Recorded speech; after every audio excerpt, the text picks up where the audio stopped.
आपको बड़ी खबर दिखाते चले। गृह मंत्री के जम्मू कश्मीर दौरे को लेकर काउंटडाउन फिलहाल शुरू हो चुका है। बड़ी अपडेट बताते चले और आज शाम को जम्मू यहां पर केंद्रीय गृह मंत्री पहुंच रहे हैं। भाजपा के विधायकों से पार्टी कार्यालय में बैठक करेंगे।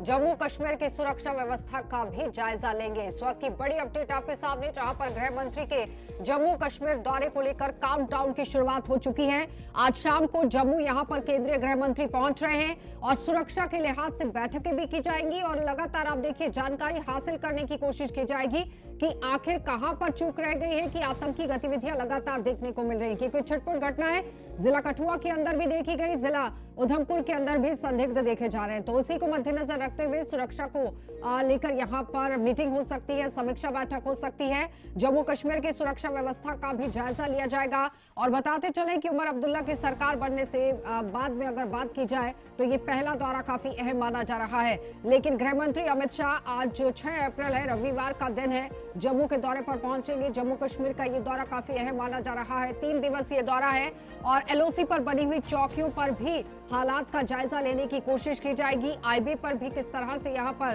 काम किया जा रहा है उसका भी आकलन किया जाएगा। हर तरह से जानकारी जुटाने की कोशिश होगी कि कहां पर कमियां रह गई हैं और उसे कैसे यहां पर पूरा किया जाएगा। क्योंकि विपक्षी पार्टियों की तरफ से बार बार आरोप लगाए जा रहे हैं कि जम्मू कश्मीर पुलिस के पास मैन पावर की कमी है, हथियार मौजूद नहीं है, प्रशिक्षण नहीं है, कई तरह के आरोप विपक्षी पार्टियों की तरफ से। लेकिन उसका खंडन करने के लिए किस तरह से अपनी बात रखी जाएगी, ये बड़ा सवाल है। लेकिन इस बीच में जम्मू कश्मीर के अंदर अगर देखें, इस वक्त आप देखिए किस तरह से सिक्योरिटी को लेकर लगातार काम होता नजर भी आ रहा है। लेकिन समीक्षा बैठक यहां पर की जाएगी। उससे साथ साथ में राज्यसभा के अंदर जब पूरी जानकारी यहां पर रखी गई थी, जिसमें बताया गया कि जम्मू कश्मीर में आतंकवादी गतिविधियों में लगातार कमी आई है, यानी कि आतंक का जो ग्राफ है वो नीचे आया है। इसमें अब कितनी सच्चाई है, वाकई में कितना यहाँ पर अभी आप देखिए ग्राफ कम हुआ है, विपक्षी पार्टियां मानने को तैयार नहीं है। लेकिन लगातार जब ये बैठक होती है तो इस बैठक में क्या कुछ खास रहने वाला है, इसी पर जानकारी लेंगे। शिल्पा हमारे साथ जुड़ गई, हमारी संवाददाता।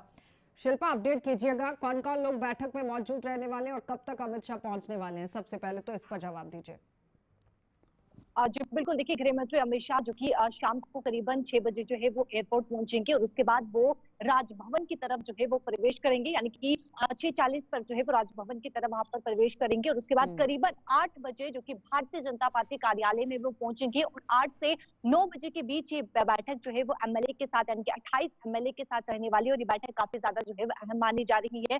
पार्टी को किस प्रकार से मजबूत किया जाए इसको लेकर जो है ये बैठक रहेगी और तमाम अन्य जो है वो ये बैठक देखने को बैठक में मिलेगी। कौन कौन उससे लोग पहले अगर मैं मौजूद सुरक्षा रहने वाले हैं व्यवस्था की शिल्पा? बात देखिए इस बैठक की बात करें तो इस बैठक में 8 से 9 बजे के करीब जो 28 एमएलए इस बैठक में मौजूद रहेंगे। डॉक्टर जितेंद्र सिंह भी इस बैठक में जो है वो मौजूद रहेंगे और ये बैठक काफी ज्यादा अहम जो है वो मानी जा रही है। इससे पहले आप देखिए सिक्योरिटी व्यवस्था यहाँ पर काफी ज्यादा जो है वो पुख्ती कर दी गई है। सीआरपीएफ के जवान यहाँ पर जो है वो तैनात कर दिए गए हैं, जम्मू कश्मीर पुलिस के जवान यहाँ पर जो है वो तैनात कर दी गई है और चप्पे चप्पे पर इस समय जो है वो निगरानी रखी जा रही है। और भारतीय जनता पार्टी कार्यालय में जो भी व्यक्ति प्रवेश कर रहा है उसको सबसे पहले पहचान पत्र जो है वो पूछा जा रहा है। और आप अगर आप देख पा रहे हो तो सिक्योरिटी यहाँ पर आप देखिए काफी ज्यादा टाइट सिक्योरिटी, मीडिया को भी अंदर अलाउ नहीं किया गया है। सिक्योरिटी काफी ज्यादा टाइट है और भारतीय जनता पार्टी कार्यालय को पूरी तरीके से यहाँ पर सजाया गया है। लाइटनिंग यहाँ पर जो है वो लगाई गई है और जिस प्रकार से 8 से 9 के करीब जो है ये बैठक 28 एमएलए और डॉक्टर जितेंद्र सिंह के यानी कि वो मौजूद रहेंगे। 28 और एमएलए के दर्शकों साथ ये को बैठक बताते रहेगी चले और कि उसके आज बाद भारतीय जनता पार्टी का स्थापना दिवस भी है। लेकिन विपक्षी पार्टी शिल्पा इसी सवाल को लेकर घेरने की कोशिश कर रही थी कि क्या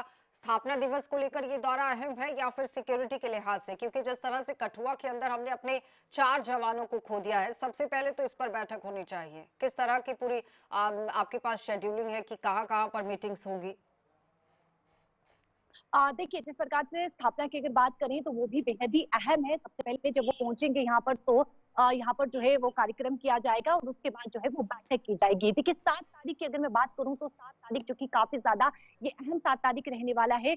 गृह मंत्री अमित शाह जो कि कठुआ के विनय पोस्ट है वहां पर जो है वो पहुंचेंगे और साथ ही साथ यानी कि अंतर्राष्ट्रीय सीमा पर पहुंचेंगे, जहाँ पे अधिकारियों के साथ बीएसएफ के ऑफिसर्स के साथ जो है वो बातचीत कर सकते हैं और साथ ही साथ जो जवान है उनका मनोबल भी जो है वो बढ़ाया जाएगा। देखिए हाई लेवल सिक्योरिटी अगर बैठक की मैं बात करूं जो कि 8 तारीख कश्मीर घाटी में होगी, श्रीनगर में, जो कि जो समय बताया जा रहा है कि करीबन 1 बजे जो है वो वहां पर 11 बजे श्रीनगर पहुंचेंगे और 1 बजे राजभवन श्रीनगर में ये हाई लेवल सिक्योरिटी बैठक जो है वो देखने को मिलेगी। उससे पहले 7 तारीख में अगर मैं आऊं तो 7 तारीख को कठुआ में वो जाएंगे, बैठक यानी कि वहां पर बातचीत करेंगे, इंडियन आर्मी के ऑफिसर से वहां पर मुलाकात करेंगे और उसके बाद जब वो जम्मू की तरफ रवाना होंगे तो जम्मू राजभवन में वो करीबन 2 बजे वहां पर पहुंचेंगे और 2 से ढाई बजे के करीब जो बताया जा रहा है कि वो जो हमारे जवान शहीद हुए हैं उनके परिवार से मुलाकात करेंगे और सोर्सेज बता रही हैं कि अपॉइंटमेंट लेटर भी उन्हें जो है वो दिया जाएगा। देखिए 3:30 से और उसके बाद 5 बजे के बीच जो है वो एक और बैठक यहाँ पर बताई गई है, जो कि गांधीनगर एक स्थान बताया गया है कि वहां पर ये बैठक होगी। हालांकि जगह कौन सी है ये नहीं पता, लेकिन गांधीनगर एक स्थान बताया गया है कि वहां पर बैठक होगी और वो बैठक भी जो है वो एमएलए के साथ ही ये बैठक जो है वो बताई जा रही है। उसके बाद 5:30 बजे जो है वो गृह मंत्री अमित शाह जम्मू से जो है वो श्रीनगर की तरफ जो है वो रवाना होंगे। शिल्पा, जिस तरह से सवाल उठाए जा रहे थे विपक्षी पार्टियों की तरफ से कि प्रशिक्षण जम्मू कश्मीर पुलिस के जितने जवान थे जिन लोगों ने कठुआ के अंदर कार्रवाई को अंजाम दिया, उनके पास हथियार पर्याप्त मात्रा में नहीं थे, दूसरा मैन पावर की कमी है, क्या लगता है कि जम्मू कश्मीर पुलिस के लिए कोई बड़ा ऐलान हो सकता है? जी बिल्कुल, देखिए हो सकता है क्योंकि जब कठुआ में वो बातचीत करेंगे, ऑफिसर के साथ मुलाकात करेंगे, जवानों का मनोबल बढ़ाएंगे, तो पूरी तरीके से एक जो सिक्योरिटी सिनेरियो इस समय जम्मू में बना हुआ है, उन तमाम चीजों को लेकर एक रिपोर्ट जो है वो गृह मंत्री को अवश्य पेश की जाएगी। और जीरो टॉलरेंस पॉलिसी पे लगातार गृह मंत्री अमित शाह ये कहते हुए नजर आए हैं कि जीरो टॉलरेंस पॉलिसी पे जो है वो काम किया जाएगा, एंटी टेरर ऑपरेशन को जो है वो और ज्यादा बढ़ाया जाएगा। तो जो आप कह रही हैं हो सकता है कि इन पर भी जो है वो ज्यादा से ज्यादा जो है वो तवज्जो दी जाएगी, लेकिन इस समय अगर मैं बात करूं तो आप देखेंगे सीमा पर अतिरिक्त सेना तैनात किए गए हैं और जिस प्रकार से आतंकी घटनाओं में वृद्धि देखने को मिली है उसके बाद ही आप देखेंगे जगह जगह पर जो है तैनाती की गई है और जगह जगह पर जो है वो नाके लगाए जा रहे हैं, ताकि कोई भी सस्पिशियस मूवमेंट अगर होती है तो उसे नजरअंदाज जो है वो बिल्कुल भी ना किया जाए।